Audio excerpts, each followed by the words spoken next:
sudah ya. Oke, jadi kadang agak ini ketika kita bicara pemufakatan, saya bicara halaman 1 dulu ya Pak ya. Pemufakatan jahat ya kan, apakah itu sama dengan percobaan pemufakatan? Tidak. Itu bagaimana? Kalau perbedaannya? Jadi kalau percobaan itu harus sudah ada tindakan pelaksanaan. Kalau percobaan ya, jadi umpamanya saja dia mau membunuh orang, dia sudah melakukan, dia sudah mengerahkan tembakan itu kepada orang itu, tapi tidak jadi, orang itu mati bukan karena tembaknya. Tapi baru percobaan. Nah, itu percobaan. Mungkin bisa aja orang mati karena sakit jantung. Iya. Jadi percobaan itu harus ada suatu perbuatan pelaksanaan.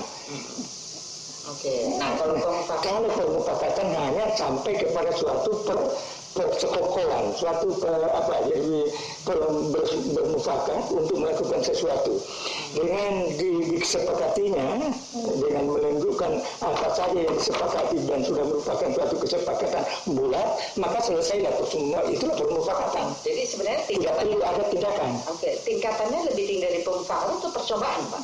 Lebih mudah pidananya ya. Ya, lebih mudah lebih mudah percobaan permufakatannya. Ya, kalau permufakatan percobaan itu setelah permufakatan ada tindakan. Oke. Nah, itu baru percobaan. Nah, sekarang katakan ini udah percobaan, tapi tindakan nggak ada. Apa bisa dimasukkan dalam percobaan juga? Gitu? Oh, tidak ada, tidak bisa. Harus ada tindakan. Harus ada tindakan berupa action lah ya. Yang dia coba. Ya. Tapi kalau permufakatan tidak perlu action. Oh, tidak perlu ada action. Ya. Oke, jadi kalau begitu ya Pak. Jadi kalau pemufakatan maka apapun yang dimufakati tidak perlu ada action, hanya mufakat saja. Ya, mufakatan saja. Tapi harus jelas.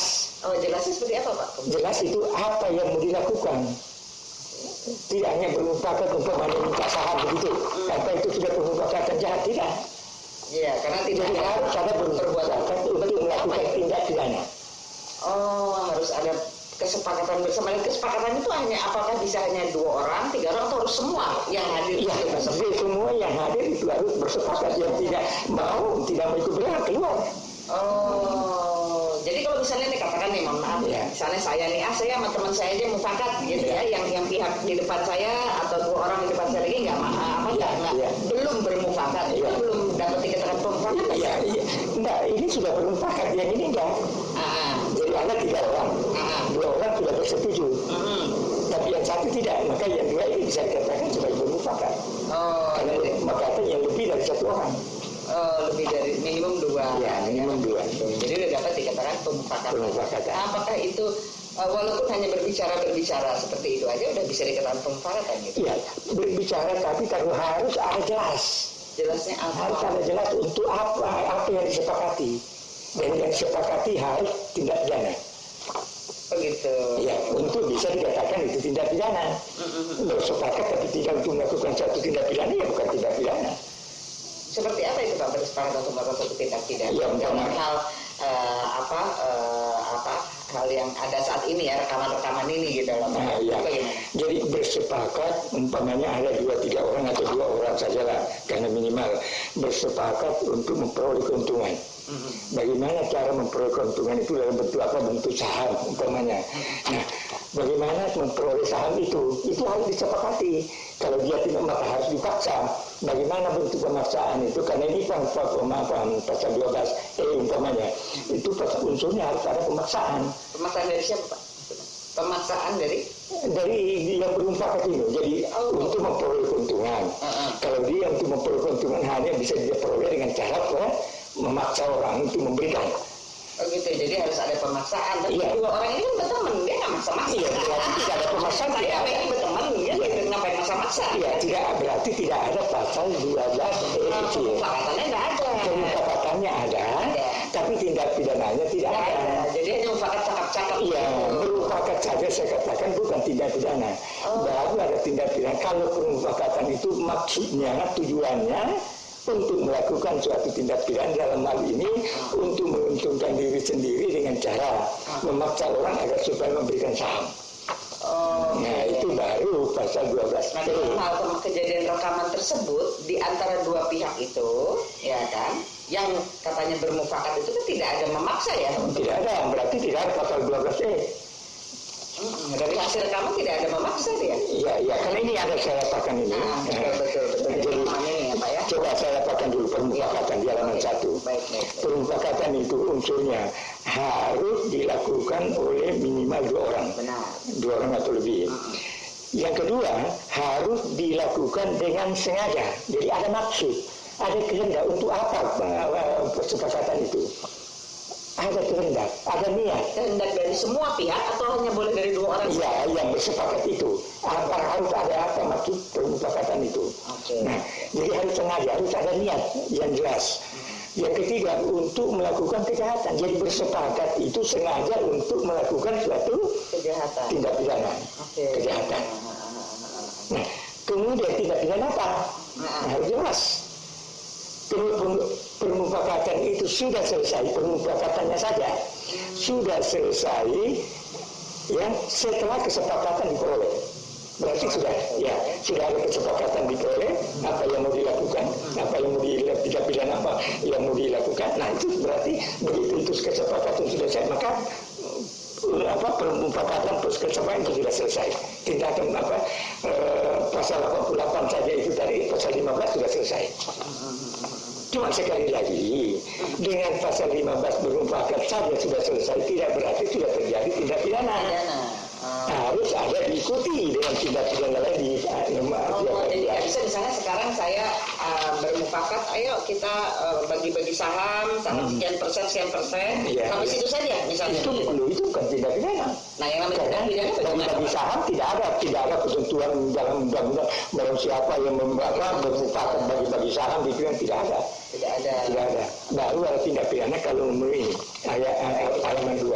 Dengan maksud. Ya, jadi halaman 2 itu apa sih permufakatannya? Yaitu melakukan apa di sini sesuai dengan pertanyaan, yaitu pasal 12E Undang-Undang Nomor 31 yang telah diubah dengan Undang-Undang Nomor 20 ya, yang diadopsi sebenarnya dari ketentuan ini diadopsi dari KPP. Nah kalau kita berbicara pasal 12E karena itu tidak ada penjelasannya, maka kita harus kembali kepada apa yang dimaksud dengan pemerasan di pasal 423. Nah unsurnya sebenarnya sama. Yaitu dengan maksud, dengan sengaja. Nah, jadi harus ada kehendak. Harus ada niat. Kehendak itu seperti apa, Pak? Kan ini kan ada pengusaha minta ketemu, kan begitu? Freeport minta ketemu, ya katakan Freeport kan BUMN juga minta ketemu, kan gitu? Freeport BUMN bukan ya? BUMN ya?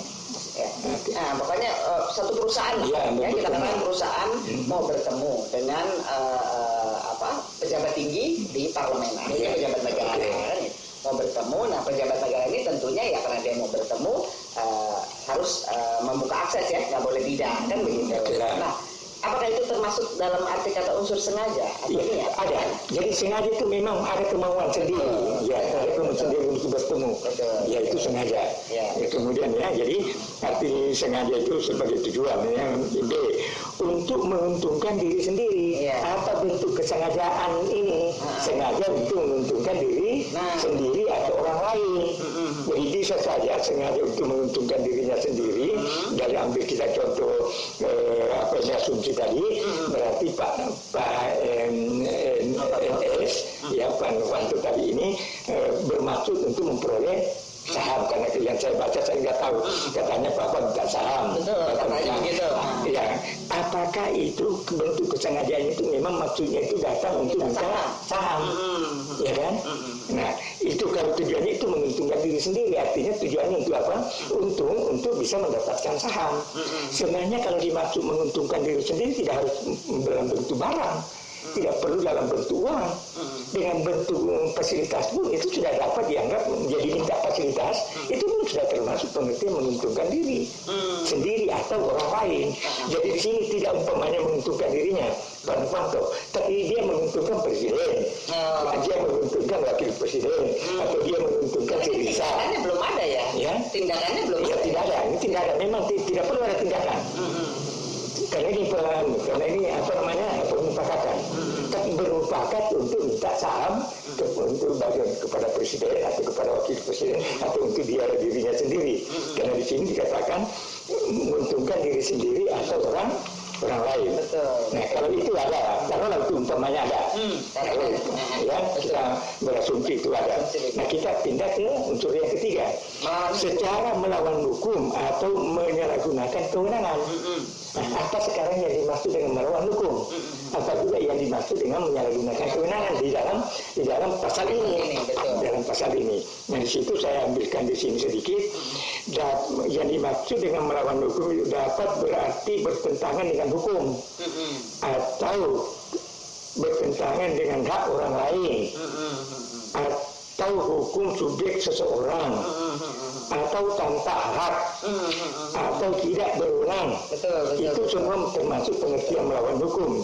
Jadi unsur melawan hukum meliputi melawan hukum dalam arti formil atau ada peraturan-peraturan yang tidak dilaksanakan sebagaimana mestinya, maupun dari arti material.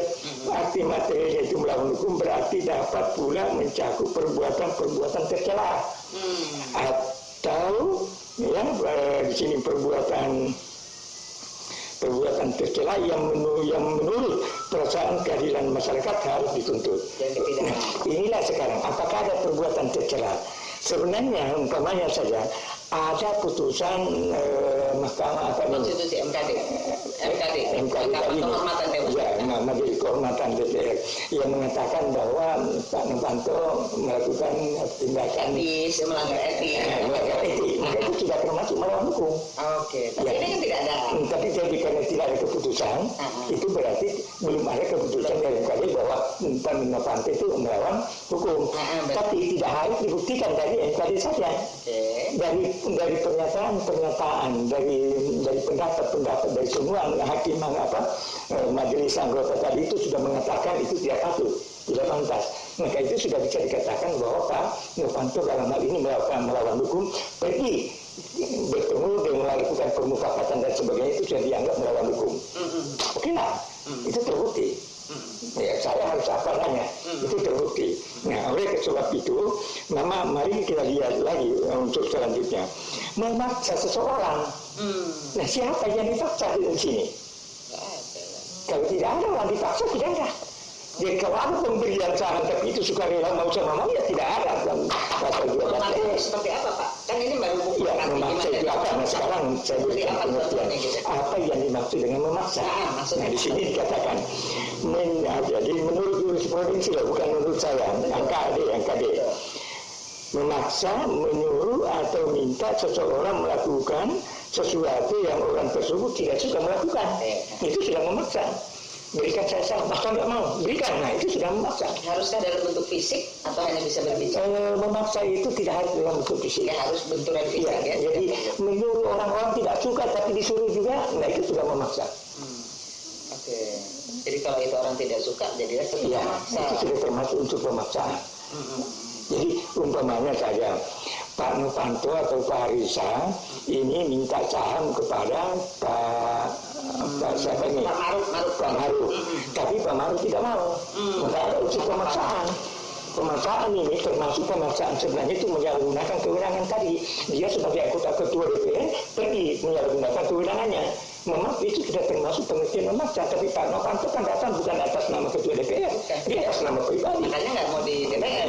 Jadi dia tidak menyalahgunakan kewenangannya di sini, dan sehingga dia tidak bisa dikatakan memaksa karena jabatan.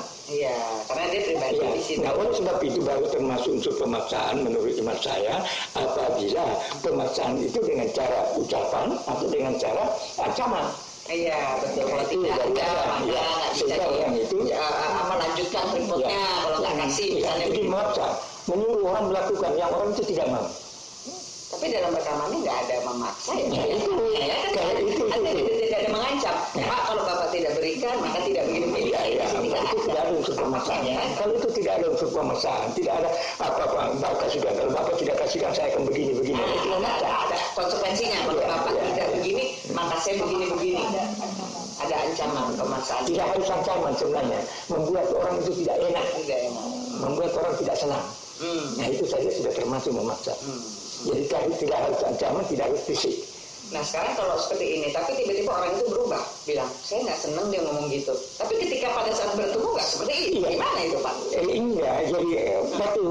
Jadi waktu meminta ini harus ada unsur penekanan, harus ada unsur pemaksaan. Tapi kalau orang yang lawan bicaranya itu biasa saja, tidak merasa tertekan, ya tidak ada unsur pemaksaan. Tidak ada unsur pemaksaan. Nah, satu saja unsur tidak ada, ya nggak bisa. Dia semua terpenuhi, tapi ada satu unsur yaitu unsur pemaksaan tidak terpenuhi, maka tidak ada pasal 12E. Oke, baik. Itu ya. Pemaksaan kembali lagi saya mau pertajam ya Pak ya. Bertemu bertiga, ya kan?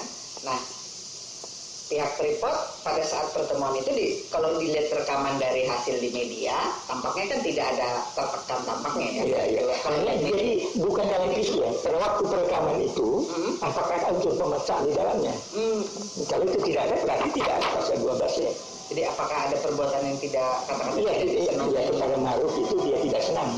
Nah, yang ketiga. Nah, seandainya dia mengatakan dia tidak senangnya keesokan harinya gitu loh, gimana ya? Pada saat itu dia nggak nampak tidak senang. Iya. Ini kan memang sebenarnya belum terjadi. Permufakatan itu kan belum harus terjadi. Oke. Iya, karena belum ada kesepakatan. Ini kan cuma kesempatan untuk.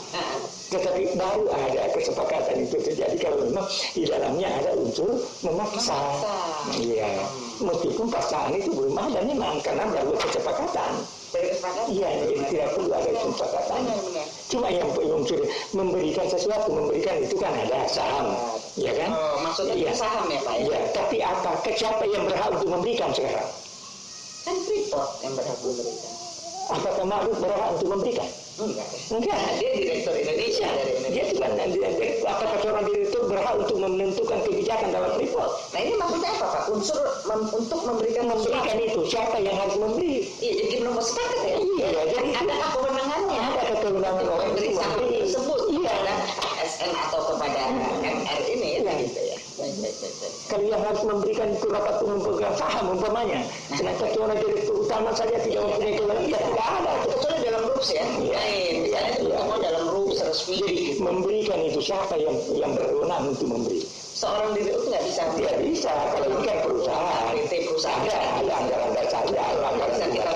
Kita kasih kamu gitu ya. Bagaimana untuk bisa memberikan? Bagaimana mau ada pemufakatan? Pemaksaan. Iya, itu ya. Nah, yang keempat yang sulit juga untuk dibuktikan.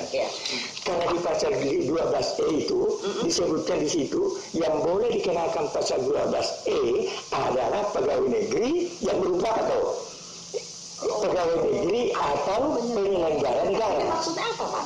Nah, yang pegawai negeri atau penyelenggara negara. Ya, betul. Jadi yang boleh bersepakat di sini untuk melakukan pasal 12E, karena pasal 12E baru terjadi, baru ada kalau dilakukan oleh pegawai negeri dan atau penyelenggara negara. Karena ini bersepakat, berarti tidak boleh satu orang kan? Pegawai negeri nggak boleh satu orang berarti? Tidak boleh hanya satu orang pegawai negeri. Itu cuma satu orang. Artinya, ini yang saya juga apakan ini. Jadi ada pendapat. Jadi tapi ini memang ini menjelaskan. Mungkin ini yang digunakan oleh Kejaksaan Agung. Saya sebagai seorang mantan jaksa, mungkin ini maksudnya. Jadi kalau kita merujuk kepada ketentuan pasal 12E ini, harus yang baru ada terjadi pasal 12E kalau yang dilakukan oleh pegawai negeri dengan atau penyelenggara negara yang bersepakat. Yang bersepakat. Jadi bukan dengan harus lebih dari satu pegawai negeri. Jadi harus lebih dari satu pegawai negeri. Jadi kalau yang bersepakat hanya umpamanya Pak Novanto dengan Pak Riza, tidak bisa. Pak Riza bukan pegawai negeri. Tidak bisa, bukan pegawai negeri. Bagaimana dengan Pak Ma'ruf? Dia juga bukan pegawai negeri. Kalau Pak Ma'ruf dengan Pak bersepakat, sekarang bersepakat mereka. Berarti apakah digolongkan penyelenggara negara? Pegawai negeri. Menurut Undang-Undang Korporasi, dia pegawai negeri karena ikut bersepakat dong harus ikut bersepakat dia. Iya, tetapi sekali kalau dia yang bersepakat, siapa yang dipaksa, siapa yang melapor, siapa yang memberi. Iya kan? Kalau Ma'ruf ikut bersepakat untuk memberikan taruhlah dia bersepakat, kita berasumsi dia bersepakat.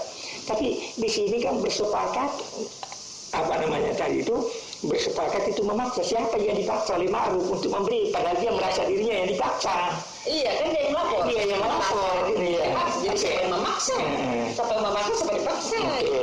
Itu maksud saya. Jadi seharusnya kalau kita mengacu kepada mengenai pegawai negeri menurut pasal 1 angka 2A ini harus ada 2 pegawai negeri yang bersepakat. Dalam hal ini ketika pertemuan tersebut kan semua yang bersepakat itu harusnya pegawai negeri atau penyelenggara negara. Saat pertemuan itu yang pegawai negeri atau penyelenggara negara adalah Pak Ma'ruf dan Pak SR kan begitu. Itu bersepakat minta saham. Tapi kenyataannya untuk bersepakat minta saham. Tapi siapa yang kepada siapa dia minta sekarang? Karena kan Pak Ma'ruf sendiri melaporkan sendiri. Itu dia menjadi masalah di situ. Jadi masalah. Tapi mungkin saja, ini mungkin kita ambil baiknya saja lah.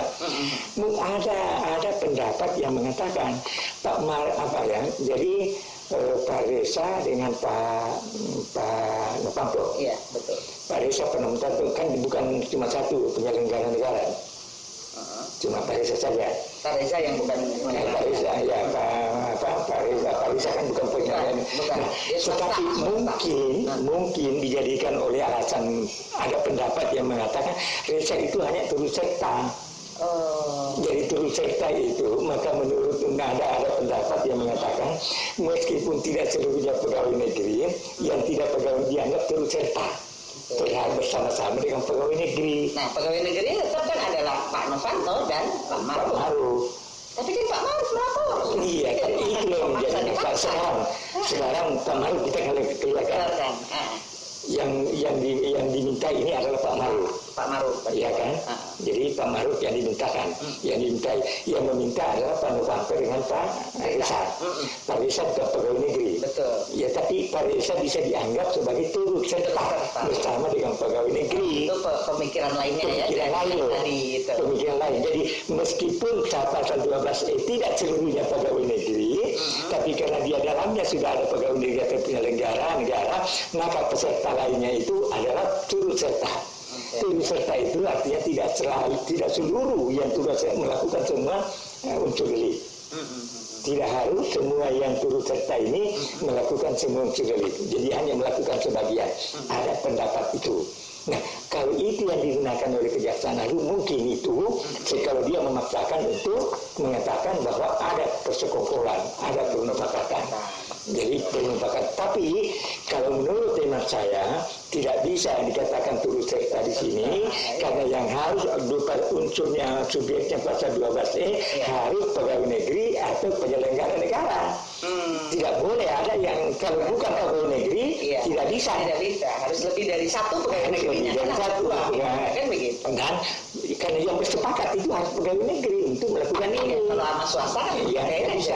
Itu. Jadi dari segi antara Setia Novanto dan Ma'ruf. Ya, kalau itu boleh. Tapi kan Ma'ruf melaporkan. Tapi kemudian siapa yang diminta? Siapa yang diminta? Yang Ma'ruf minta kepada siapa? Kepada siapa? Sekarang Ma'ruf kan di sini bersekongkol bersepakat. Nah, Ma'ruf itu minta kepada siapa? Pahamnya itu. Dan apa untuk paksaannya di sini? Siapa yang dipaksa Ma'ruf untuk memberi? Tidak ada di dalam rekaman itu untuk mengatakan demikian. Kalau nanti Pak Ma'ruf bersepakat dan Pak Ma'ruf harus minta kepada siapa, kalau dia tidak mau harus kita paksa, itu tidak ada di dalam rekaman. Kalau itu tidak dalam rekaman berarti tidak ada persekongkolan antara Ma'ruf dengan Pak Novanto. Iya benar. Jadi hanya bercakap-cakap aja. Bercakap-cakap gitu ya. Bercakap-cakap tetapi ada maksudnya, jelas nggak? Ada kesengajaan. Kesengajaan untuk meminta. Nah kalau Pak Ma'ruf minta sama siapa? Iya, pegawai negeri ya kita bisa. Tapi dia minta sama siapa? Yang kedua, kalau memaksa ini, siapa yang dipaksa? Pak Ma'ruf. Dia memaksa dirinya sendiri. Enggak kan? Bagaimana? Kewenangannya apakah dia bisa ngasih saham sendiri? Kan perusahaan kan harus rules kan gitu. Jadi kesimpulan saya, menurut hemat saya, ada permufakatan jahat. Tapi permufakatan jahat ini menjadi permasalahan karena yang bermufakat itu tidak seluruhnya pegawai negeri atau penyelenggara negara. Sehingga kalau tidak seluruhnya pegawai negeri dan penyelenggara negara, maka tidak bisa dikenakan pasal 12E. Sebagai bermufakat untuk melakukan pasal 12E. Karena yang bersepakat melakukan pasal 12E harus pegawai negeri atau penyelenggara negara. Karena unsur pasal 12E harus pegawai negeri atau penyelenggara negara. Nah, sekarang kalau pemufakatan itu dianggap hanya terjadi antara Setia Novanto dan M. Rizal, bagaimana itu bisa? Ya. Karena Rizal kan swasta.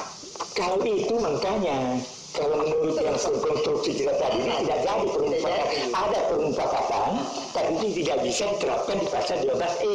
Iya. Ada pemufakatan Antara si dan Pak Novanto juga bukan dalam kapasitasnya sebagai pegawai negeri ketika berbentuk komisi. Dia yang sebagai penyelenggara negara. Ya, penyelenggara negara. Kemudian bersepakat dia dengan swasta. Ya. Kan gitu. Nah, karena dia bersepakat dengan swasta, maka pemufakatan boleh jadi, boleh selesai. Tapi pemufakatan untuk apa? Untuk pasal 12E. Kan pemufakatan itu pasal 12E harus pegawai negeri dan penyelenggara negara. Jadi tidak boleh dipisah antara pasal 15 dengan pasal 12E karena itu diuntungkan. Nggak boleh dipisah. Karena di situ pasal 15 diuntuk pasal 12E sendiri dia. Itu harus satu dan apa ya? Nggak boleh dipisah. Ya. Boleh bersepakat, ada. Tapi bersepakat itu apa? Pasal 12E. Pasal 12 itu harus yang bersepakat pegawai negeri, penyelenggara negara. Berarti pemufakatan itu tidak menyangkut pasal 12E. Karena tidak menyangkut, maka pemufakatan itu pasal 12E tidak ada. Tidak ada ya. Yang saya tangkap waktu itu adalah pemufakatan sudah terjadi antara Novanto dan M. Rizal. Oke, ada pemufakatan itu betul. Mintanya ke siapa? Dan apa ini minta? Pemufakatan itu pasal 12E. Bermufakat itu 12E. Pasal 12E minta yang bermufakat itu adalah dua-duanya pegawai negeri atau penyelenggara negara. Tidak bukan pegawai atau penyelenggara negara dengan swasta. So pegawai penyelenggaranya ada cuma satu. Nggak jadi. Berarti kan tidak ada pemufakatan. Kalau swasta hanya bincang-bincang dengan swasta. Jadi begitu. Ya, karena dia bermufakat dengan swasta. Berarti padahal menurut pasal 12 yang harus subjeknya harus dua-duanya pegawai negeri atau penyelenggara negara. Nah, bagaimana dengan persepsi bahwa ini bisa turut serta swasta ini? Nah, itu yang mungkin nanti akan, itu yang saya bisa bayangkan. Apakah bisa itu? Ya, memang ada teori yang mengatakan turut serta itu tidak harus memenuhi semua unsur delik. Jadi boleh yang melakukan itu umpamanya Pak Novanto saja. Peserta ini hanya sekadar ikut serta. Ikut serta ini tidak harus seluruhnya memenuhi unsur ini. Seperti 12. Tapi bisa masuk jadinya dong. Nah, kalau itu maka mungkin saja itu digunakan dalil. Tapi itu menurut saya tidak bisa dikenakan. Percobaan lebih sulit. Lebih sulit. Karena percobaan itu ada unsurnya tidak. Harus ada niat, kehendak untuk melakukan suatu tindak pidana. Kali ini tadi hanya bermufakat untuk melakukan. Jadi lebih berat percobaan. Kali ini percobaan, jadi harus ada niat untuk melakukan tindak pidana. Jadi dia yang mau melakukan tindak pidana. Seperti apa niatnya itu, Pak? Misalnya, contohnya. Jadi dia mau, umpamanya kita ambil contoh, dia mau membunuh orang, ya kan? Dia niatnya itu membunuh si A. Maka itu tidak ada niat. Tapi bagaimana bisa terjadi percobaan? Artinya si A ini tadi, siapa ini, si pelaku ini sudah mengarahkan pistolnya, ada tindakan. Kalau pemufakatan tadi kan cuma ngomong doang. Kalau percobaan harus ada lebih tinggi tingkatannya. Jadi percobaan itu lebih tinggi tingkatannya. Itu harus ada action. Ada satu action walaupun action itu belum selesai. Nah, itu sudah ada setengah. Iya. Nah, kalau action itu dikaitkan misalnya dengan sebagai inisiator ya. Apakah inisiator yang kita nelpon Pak Maruf atau Pak Maruf nelpon kita untuk ketemu ya gitu sebagai inisiator penelpon kita ketemu. Lalu sebagai inisiator kita yang menentukan tempat pertemuan kan gitu ya, atau Pak Maruf itu dapat nggak dikaitkan dengan percobaan siapapun yang menentukan tempat, siapapun yang membayar minum makan ya, minum makan seberapa besar lah ya, orang kan cuma bertiga pertemuannya kan gitu ya, apakah bisa dikatakan itu masuk dalam bentuk percobaan? Menurut saya belum sampai ke situ. Nah, itu masih dalam rangka untuk melakukan permufakatan. Jadi berunding untuk bertemu di mana, untuk kemudian apa yang berbicara kongko atau apa, itu hanya dalam rangka persiapan untuk melakukan permufakatan. Bukan tempatnya disetujui oleh Pak Novanto. Iya. Oke, saya setuju tuh. Ya, secara Pak Maruf juga setuju. Itu bisa nggak dikatakan percobaan untuk dua-duanya? Itu baru kalau itu percobaan bukan untuk tindak pidana. Percobaan untuk bertemu. Untuk bertemu. Iya. Tapi belum masuk. Belum masuk pidana. Iya. Percobaan. Iya. Nah, karena kalau kita lebih masalah yang inisiatif, katakan Pak Novanto yang inisiatif di sana, misalnya di tempat itu di Rizkanton, ataupun Pak Maruf menyetujui atau sebaliknya ya, Pak Novanto menyetujui tempat itu disetujui adalah untuk sebagai dalam bentuk percobaan pertemuan, kan begitu? Itu baru percobaan pertemuan. Kemudian membayar jamuan, membayar pertemuan, itu kan udah bertemu kan ada minum, mungkin ada makan juga kan seperti itu. Belum sampai. Apakah itu masuk unsur percobaan gratifikasi atau bagaimana? Bagaimana ya, Pak? Kan belum. Minum harus makan. Kalau percobaan gratifikasi itu sebenarnya apakah pemberian itu diberikan karena jabatan lagi? Karena gratifikasi itu harus memberikan sesuatu pemberian, hadiah kepada seseorang. Ini kan ke hotelnya, kan ke tempatnya bayarnya. Itu kan bukan ke person, bukan ke pribadi Pak Maruf, bukan ke pribadi Pak Novanto. Bayar makannya kan ke restorannya. Iya. Tapi apakah itu termasuk gratifikasi lagi? Ini lain lagi kan? Lain lagi. Karena gratifikasi itu adalah pemberian yang diberikan kepada seseorang yang dia tahu ada hubungannya dengan jabatannya, bertentangan dengan kewajibannya. Sekarang apakah makan-makan itu dilakukan karena untuk mempengaruhi dalam jabatannya Pak Novanto atau dalam jabatannya Maruf? Sebagai direktur utama umpamanya, siapa yang dibayar umpamanya? Maruf dibayari Pak Maruf. Apakah Pak Maruf yang begitu dibayari oleh pihak Pak Nov, misalnya begitu ya? Bagaimana? Ya, berarti yang menerima, yang dibayari itu adalah menerima gratifikasi. Oh, kalau yang membayar? Yang membayar itu memberikan gratifikasi. Tapi apakah membayar ini dalam hubungannya supaya si Pak Maruf dalam jabatannya Pak Maruf sebagai direktur utama Freeport. Iya. Tapi itu Pak Maruf juga tidak berwenang ya untuk memberi saham. Itu dia katakanlah. Sekarang kita akan keluarkan juga soal saham. Jadi mengenai gratifikasi saja. Kita berfokus pada inisiator tempat gitu loh, tempat dan bayar makan minum. Ya.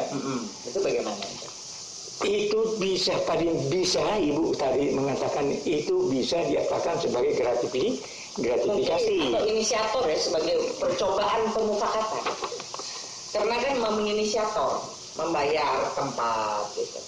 Kalau pemufakatan sih sebenarnya sudah selesai. Percobaan nggak bisa dikatakan itu. Tidak bisa. Membayar menentukan. Tidak, itu bukan termasuk. Karena baru ada tindakan percobaan kalau tindakan pelaksanaan untuk melakukan tindak pidana, bukan untuk membayar hukuman. Bukan. Itu bukan untuk melakukan percobaan untuk melakukan tindak pidana. Apa tindak pidana itu? Yaitu minta saham. Apakah tidak ada dilakukan persetujuan bagaimana cara ini saham ini bisa diperoleh? Nah itu baru harus dengan cara begini dan sudah dibuat perjanjiannya umpamanya. Nah itu baru ada percobaan naik tingkat menjadi percobaan. Jadi kalau hanya masih taraf bayar minum yang bayar si ini yang bayar si itu bukan termasuk percobaan. Jadi seorang membunuh orang baru beli senjata itu bukan percobaan. Dia mau membunuh orang, tapi dia itu untuk bisa membunuh dia menembak orang kan, dia beli senjata, pistol. Apakah itu sudah ada percobaan? Belum. Karena dia belum datang ke tempat orang bawa itu pistol. Dia baru beli di toko aja. Beli di toko, belum ada. Kecuali kalau dia sudah isi peluru, baru dia cari orangnya kemudian, nah itu ketemu orangnya dia sudah tertolongkan, tapi kemudian tidak bisa kena atau ditembak tidak, itu baru percobaan. Jadi ini juga ya Pak, jadi masalah bayar membayar, tempat kemana tempat, siapa menentukan lah. Kalau kita bilang Pak Novanto menentukan, nanti pihak sana bilang sana menentukan. Pokoknya kita bilang siapa lah, mungkin salah satu pihak menentukan, salah satu pihak ada dibayar, tapi itu tidak dapat dikatakan sebagai unsur percobaan, ditingkatkan sebagai unsur percobaan. Belum ya. Nah jadi itu dianggap sebagai apa itu Pak? Bayar. Iya itu hanya dalam rangka memperlancar permufakatan tadi itu. Memperlancarkan sampai. Iya dalam rangka permufakatan saja. Membayar kan sambil ngomong. Nah, betul. Ya itu kan di situlah dicetuskan permufakatan itu. Oke, dicetuskan permufakatan. Jadi hanya sampai berkisar kepada permufakatan. Nah, kalau dari segi unsur apakah itu dapat dikatakan sebagai gratifikasi? Kan katanya kan Pak Novanto di Pak Maruf meminta untuk pertemuan, ya kan? Oke, Pak Novanto sepakat ini di luar kan begitu, karena tidak mau bukan dalam dinas ya, tapi sebagai penyelenggara negara. Nah, dengan bayar minuman atau menentukan tempat, siapapun yang menentukan tempat itu deh, siapapun yang membayar menentukan tempat tidak ada. Tapi kalau soal bayar membayar bisa bisa dipermasalahkan, kan itu adalah pemberian, ada fasilitas. Ya, tapi bayarnya kan ke tempat tersebut. Iya, artinya kan dibayar kepada restoran itu karena yang menikmati kan si pihak tadi ini yang menikmati. Maka itu saja sudah memberikan fasilitas atau kenikmatan kepada seseorang. Ya, cuma sekarang siapa yang memberi? Yang gimana? Oh, yang membayar ke hotel, ke tempat minuman itu. Iya. Siapa? Nah, gampangnya kalau misalnya katakan si pengusaha itu yang membayar, baik itu pengusaha kan M. Riza ya.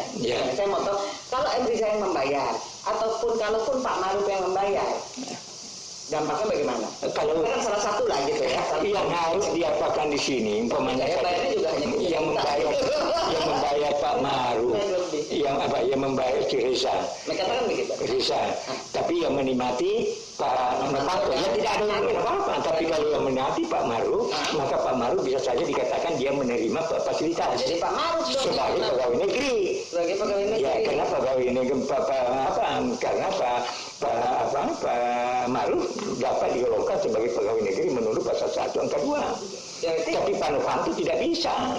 Pak Novanto lagi puasa waktu itu dia nggak. Oke. Jadi yang memperoleh fasilitas. Memperoleh fasilitas Pak Maruf itu memperoleh minuman tadi itu, minuman gratis kan. Kalau dibayarin oleh Pak Riza. Ya, kalau dibayarin oleh Pak Riza. Nah sekarang kalau dibayar oleh Pak Novanto. Kalau dibayar oleh Pak Novanto, yang makan adalah Pak Maruf dan Pak. Kalau yang makan itu Pak Riza tidak ada masalah. Pak Maruf. Karena itu kalau yang makan Pak Maruf dibayari Pak Maruf oleh Pak Novanto, maka Pak Novanto bisa dikatakan memberikan fasilitas, memberikan gratifikasi dalam bentuk fasilitas kepada Pak Maruf. Pak Maruf boleh menerima fasilitas. Tapi Pak Maruf juga harus dianggap menerima fasilitas. Nah sekarang kalau yang bayarinnya Pak Maruf. Misalnya yang bayarin Pak Maruf, yang membayari Pak Maruf, yang makan adalah Pak Novanto dan Pak Riza. Kalau yang swasta harus dikeluarkan. Yang swasta boleh membayar, tapi dia tidak boleh menerima. Oke. Intinya begitu, swasta boleh membayar, tapi dia tidak boleh menerima. Jadi kalau swasta dia menerima boleh. Jadi kalau orang swasta menerima fasilitas, boleh, tidak salah. Tapi kalau swasta memberikan fasilitas itu yang kena, memberikan fasilitas kepada pegawai negeri. Jadi kalau swasta membayarkan, berarti Pak Maruf menerima fasilitas dari swasta itu. Berarti Pak Maruf kena pasal, paling tidak dia kena pasal 13 atau pasal 12B. Sedangkan Pak Maruf bisa kena Pak Riza kena pasal 5 umpamanya. Nah, pasal 5. Bisa. Walaupun nilainya sedikit ya. Meskipun kecil karena memang sebenarnya yang dimaksud dengan apa ya. Tapi ini yang selalu saya apakan di masyarakat. Mendapatkan fasilitas itu salah. Seorang pegawai negeri yang menerima fasilitas, memberikan hadiah, memberikan pemberian di luar daripada gajinya atau honorer yang mesti dia terima, maka itu adalah gratifikasi.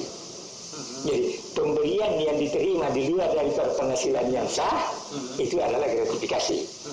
Tapi kalau pemberian itu dalam rangka yang wajar, pantas, menurut kebiasaan dalam masyarakat itu, maka itu gratifikasi, tetapi hilang sifat melawan hukumnya.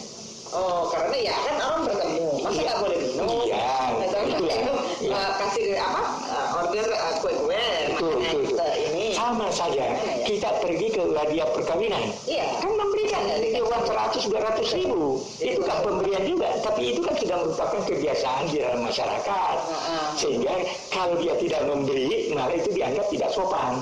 Benar, nggak boleh minum.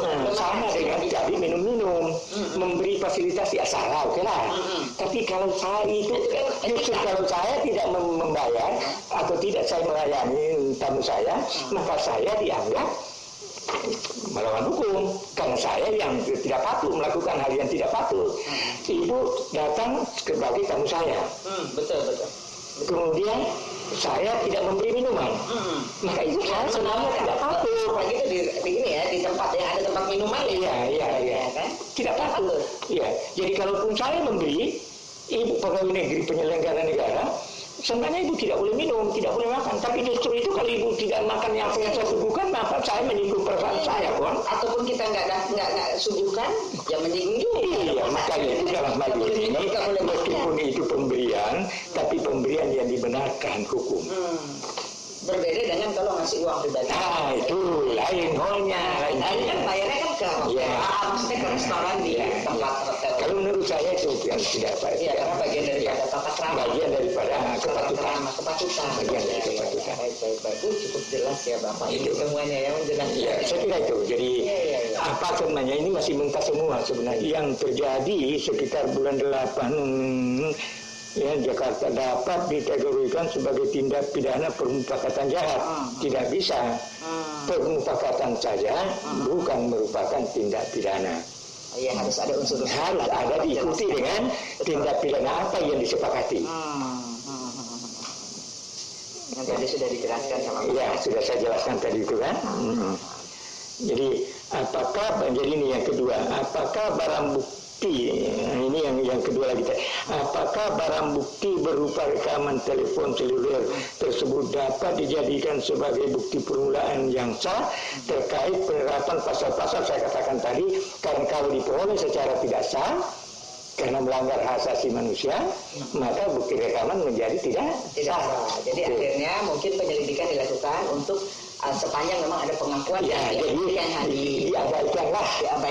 Bukti apakah dengan cara mencari keterangan dari para pihak. Tapi apakah itu bukankah itu masih tetap melanggar HAM, Pak? Penyelidikan itu. Tidak, karena itu diberikan tidak boleh dipaksa orang menerangkan. Jadi Pak Novanto ditanya, kalau Pak Novanto menyangkal ya jangan dipaksa, harus mengaku. Kalau dipaksa mengaku itu pelanggaran HAM lagi kepada alat bukti itu jadinya. Iya, kembali. Sangat alat bukti itu harus. Karena ini ada lagi pertanyaan berikutnya tadi itu. Nomor 3, apakah penerapan pasal-pasal tindak pidana korupsi sebagaimana disebutkan di atas dapat disangkakan kepada Setia Novanto yang pada saat pertama terjadi menjabat sebagai Ketua DPR? Ketua DPR adalah penyelenggara negara, benar. Sehingga dapat saja diterapkan pasal-pasal korupsi sebagaimana dianalisis sebelumnya, itu pasal 2 atau pasal 12E, sepanjang semua unsur tindak pidana yang disangkakan terpenuhi. Kalau pasal 12E, apakah ada unsur pemaksaan, siapa yang dipaksa, siapa yang dimintai saham itu yang berwenang untuk memberikan saham, apakah Pak Mari itu berwenang, dan itu semua harus dibuktikan. Ya, kalau tidak, ya kalau pemufakatannya pasal 12E yang mau. Jadi di sini saya katakan, ya, yang disangkakan terpenuhi, yang menurut pendapat saya ada beberapa unsur yang tidak terpenuhi. Ya kalau menurut ada berarti tidak ada tindak pidana yang disangkakan oleh Kejaksaan Agung. Kecuali tadi itu kalau dianggap tadi sekali lagi, kalau dianggap tadi turut serta. Nah, kalau penyertaan dimasukkan di sini, siapa pelakunya, Pak Novanto sebagai pelaku, Rizal sebagai turut serta. Berarti dua orang ini bisa saja dikenakan, tapi yang satu pelaku, yang satu turut serta. Karena Pak Novantonya pelaku sebagai penyelenggara negara, Novanto-nya si Rizalnya ikut serta di dalam tindakan penyelenggara negara tersebut. Harusnya tidak orang yang berwenang memberikan. Ya, tapi kemudian saja siapa yang dipaksa untuk memberi. Nah, itu lagi kembali lagi. Ini lingkaran itu di situ aja. Di situ. Mau dijadikan Riza Khalid sebagai peserta, mau dijadikan Pak sebagai penyelenggara negara atau pelaku, muter lagi siapa yang dipaksa, siapa yang harus memberikan saham itu, apakah si Ma'ruf itu berwenang memberikan saham. Jadi apa yang terjadi? Ya, jadi permufakatan itu sia-sia saja. Kita berhadapan orang yang tidak berwenang. Jadi artinya ya merupakan saja lah. Tapi apa yang diperlukannya tidak menjadi suatu tindak pidana. Padahal yang baru bisa dijadikan apakah di sini kalau bermufakat untuk melakukan tindak pidana. Bermufakat saja tidak ada artinya. Itu loh. Iya. Baik. Lebih paham saya jadi. Ya, sampai di situ. Baik. Nah, ada lagi ini. Ini yang pasal 102 kuhap bagaimana nih Pak maksudnya? Ya. Menurut pasal 102 tadi pada pertanyaan berapa itu?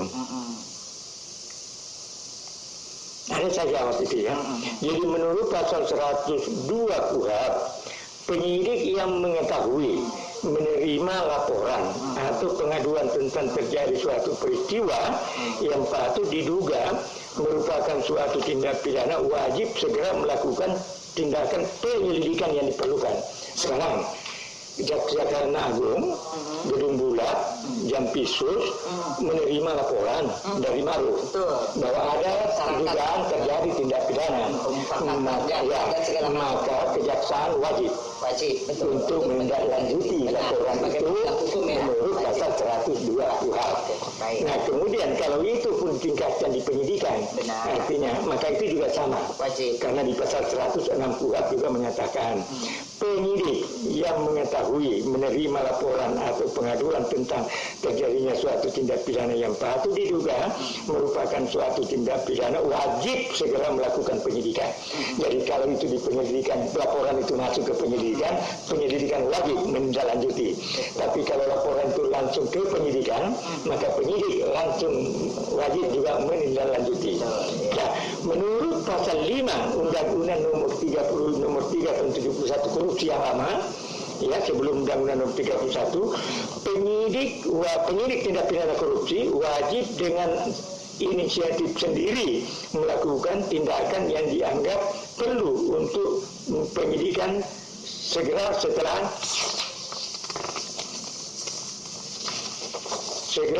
ia menerima laporan atau timbul dugaan yang beralasan dari penyidik tentang adanya tindak pidana korupsi. Jadi tanpa laporan pun atau ada laporan, kalau itu tindak pidana korupsi asal ada pengetahuan pengamatannya sendiri dari penyidik, langsung boleh saja langsung. Tapi kembali lagi seperti tadi kan Bapak bilang bahwa ini seperti putaran pasal apapun, kembali siapa dipaksa, siapa memaksa, apakah dalam hal itu Pak Maruf ketika itu memang berwenang memberi syarat. Jadi kemana nih itu kembali ke pidananya. Ini kan hukum acara dilakukan semua ini, tapi tetap aja begitu ya Pak. Jadi kan dilanjutkan, apakah itu berarti kewenangan kejaksaan itu tidak melanggar AUPB Pak? Tidak ya? Menurut saya tidak, karena itu apa dilakukan ada ketentuan undang-undang yang mengatur tentang apa yang boleh dilakukan tadi.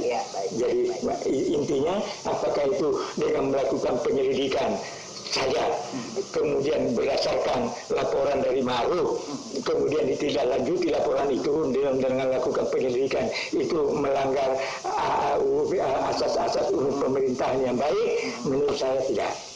Karena dia melakukan ketentuan undang-undang.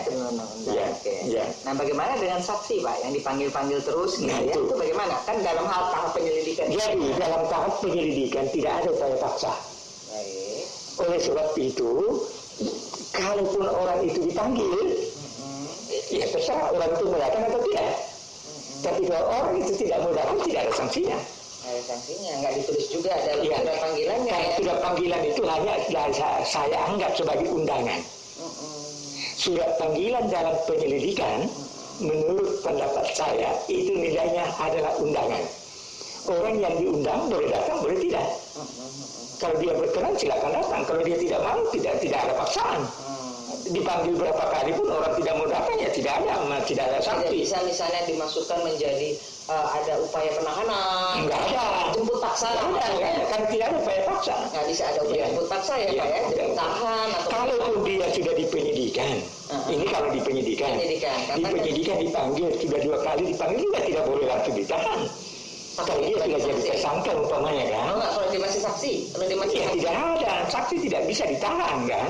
Walaupun dikatakan di tahap penyidikan, saksi sudah dipanggil sampai 3 kali nggak datang, itu bagaimana tuh? Penyelidikan ya? Penyelidikan, kalau tidak ada sanksinya. Kalau penyidikan?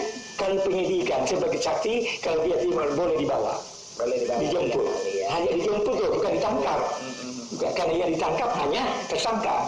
Jadi kalau saksi dipanggil tidak mau datang, di penyelidikan tidak ada apa-apa. Tidak ada masalah. Tapi kalau di penyidikan dia tidak mau datang, maka dia dibawa. Kalau saksi dipanggil, maka dalam tahap penyelidikan itu tidak masalah. Tidak datang. Ya, mau datang mau tidak ada masalah. Jangan lah gitu. Nah, dalam surat panggilan itu kan harus disebut ya apakah ini penyelidikan atau penyidikan ya Pak ya, harus kan ya Pak ya. Kalau tidak jelas apakah ini penyelidikan itu pun mempunyai hak untuk tidak datang. Karena di pasal 112 KUHP itu harus jelas Untuk apa panggilan itu dilakukan? Apakah penyelidikan? Apakah saksi, apakah tersangka? Harus jelas. Sprint ini juga harus ada surat tugasnya, ada ya Pak? Apa tugas dirinya? Jadi kalau itu tidak, maka tidak perlu dan tidak wajib atau tidak untuk dilaksanakan. Maka jawaban saya di sini tidak, karena di penyelidikan tidak berlaku upaya paksa, sehingga jika yang dipanggil tidak mau datang, tidak ada sanksi hukumnya. Nah sekarang ini kan kita tahunya penyelidikan, ya. Bagaimana dalam perkara ini ya Pak ya? Saya fokus kepada perkara ini, yang perkara katanya dugaan pemufakatan dan percobaan dan sebagainya, itu dia dapat tingkatan penyidikan gitu loh. Penyidikan baru bisa ditingkatkan ke penyidikan apabila penyidik, tentunya ini kewenangan penyidik ya, bukan kita. Apabila penyidik sudah beranggapan sudah diperoleh minimal 2 bukti permulaan yang bersesuaian bahwa memang ada dugaan tindak pidana pasal ini yang dilakukan oleh Syah. Boleh, memang boleh. Ya, tetapi harus minimal 2 bukti permulaan untuk bisa diajukan ke penyidikan. Nah, kalau dalam hal kasus yang tadi ini Pak, pemufakatan jahadan atau percobaan pemufakatan, apa minimal 2 alat bukti? Itu dia bisa tahu di sana apa bukti permulaan yang dia peroleh. Keterangan dari para pihak. Apakah keterangan dari para pihak? Tapi terkait alat buktinya kan dianggap tidak sah kan? Ya, karena kalau tadi dikatakan itu ada persesuaian antara keterangannya Ma'ruf dengan rekaman, umpamanya kan, maka diperolehlah bukti permulaan. 2 bukti permulaan, ada 1 keterangan saksi yaitu Ma'ruf, ada 1 rekaman. Isi keterangannya Ma'ruf bersesuaian dengan isi rekaman, maka itu sudah bisa dianggap diperoleh bukti permulaan yang cukup. Tapi belum bisa tingkat penyidikan. Ya, cuma masalahnya sekarang apakah rekaman itu sah? Nah, itu kan kembali ke situ lagi kan? Kembali lagi ke situ. Jadi nggak bisa intinya, bukti permulaan. Intinya untuk ibu. Betul. Karena sudah apa ini? Betul. Jadi di sini terlepas dari siapa inisiator, karena ini ada apa ya? Terlepas daripada siapa inisiator, pertemuan-pertemuan tersebut tidak begitu perlu.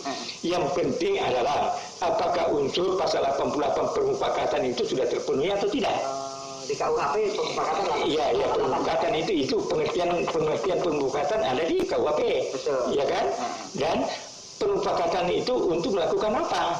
Yaitu untuk melakukan pemerasan dalam jabatan, karena pasal 12 itu kan pemerasan dalam jabatan. Itu aja yang penting. Ya, itu yang penting. Yang penting sekarang dipahami, yang penting 1, apakah rekaman itu sah atau tidak? Iya, betul. Itu 1.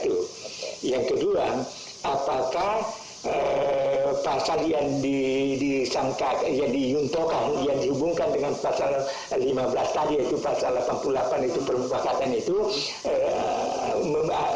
unsurnya bisa dibuktikan atau tidak? Iya, betul. Ya, unsur-unsurnya itu, subjeknya. Dari melawan hukumnya. Subjeknya saja dulu. Subjeknya itu apakah memang yang bermufakat itu seluruhnya adalah pegawai negeri atau penyelenggara negara? Betul. Ya kan? Yang kedua adalah siapa yang dipaksa? Betul. Karena tidak ada kalau tidak ada unsur pemaksaan.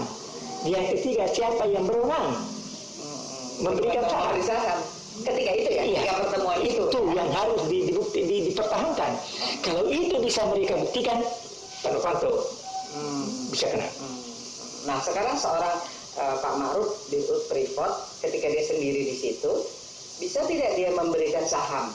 Walaupun pakai surat kuasa. Itu dia. Bisa, kan? Ya, itu dia. Tidak bisa karena surat kuasa saja tidak bisa untuk apa? Karena itu melalui satu proses yang menurut undang-undang PT. Betul ya. Itu jelas sekali Pak. Saya kira itu. Jadi kita berpegang di situ saja. Tidak usah kita berpegang dengan pertemuan itu, tidak usah berpegang. Karena kan saya juga mendapat infonya kan ya, baik dari media juga kan, bahwa katanya inisiator kan begitu. Tidak perlu inisiator itu. Ya, tidak ada percobaan. Siapapun yang bayar, siapapun yang ini itu tidak ada masalah, tidak masalah. Baik. Saya kira itu saja yang perlu kita pegang.